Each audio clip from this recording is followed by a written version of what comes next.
একমাত্র একটা stable economy দিতে, একটা স্থিতিশীল অর্থনীতি, মানুষের চাহিদা পূরণ করতে এবং দেশের সামনের দিকে এগিয়ে নিতে পারে।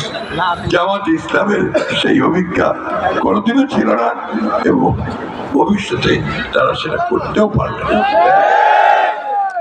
আমি বক্তব্য বেশি রাখবো না, কারণ আপনারা বুঝতেই পারছেন আমার গলায় কষ্ট হচ্ছে। তারপরেও আমি আপনাদের শেষ কথা যেটা বলতে চাই, আমরা যদি এই দেশকে রক্ষা করতে চাই, আমরা যদি আমাদের মানুষকে রক্ষা করতে চাই, আমরা যদি দেশকে সামনের দিকে নিয়ে যেতে চাই, তাহলে আমাদের স্বাধীনতার ঘোষণাকারী শহীদ প্রেসিডেন্ট জিয়াউর রহমানের পুত্র, আমাদের গণতন্ত্রের আপসহীন নেত্রী দেশনেত্রী খালেদা জিয়ার পুত্র, তার নেতৃত্বে আমাদেরকে সামনের দিকে এগিয়ে যেতে হবে। আমি একটি গল্প বলি, ছোট্ট কথা শেষ করব। আমি চীনে গিয়েছিলাম, আমাদের সঙ্গে ছিলেন মাননীয় প্রধানমন্ত্রী দেশনেত্রী বেগম খালেদা জিয়ার নেতৃত্বে চীনে গিয়েছিলাম।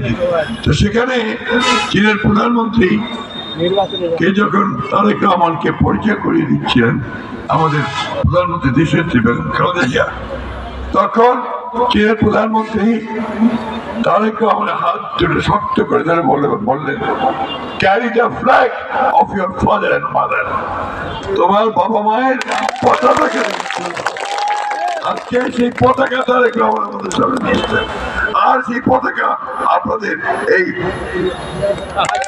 অঞ্চলে আমাদের দেবীগঞ্জে বোধাতে তারেক রহমান এই আমাদের ফরহাদ হোসেন আজাদের হাতে এই পতাকা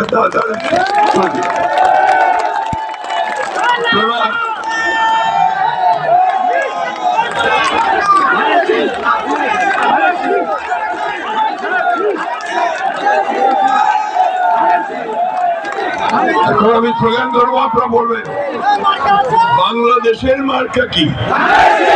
বাংলাদেশের মার্কা কি? জিয়াউর রহমানের মার্কা কি? খালেদা জিয়ার মার্কা কি? তারেক রহমানের মার্কা কি? বাংলাদেশের মানুষের মার্কা কি? আমাদের দেবীগঞ্জের মার্কা কি?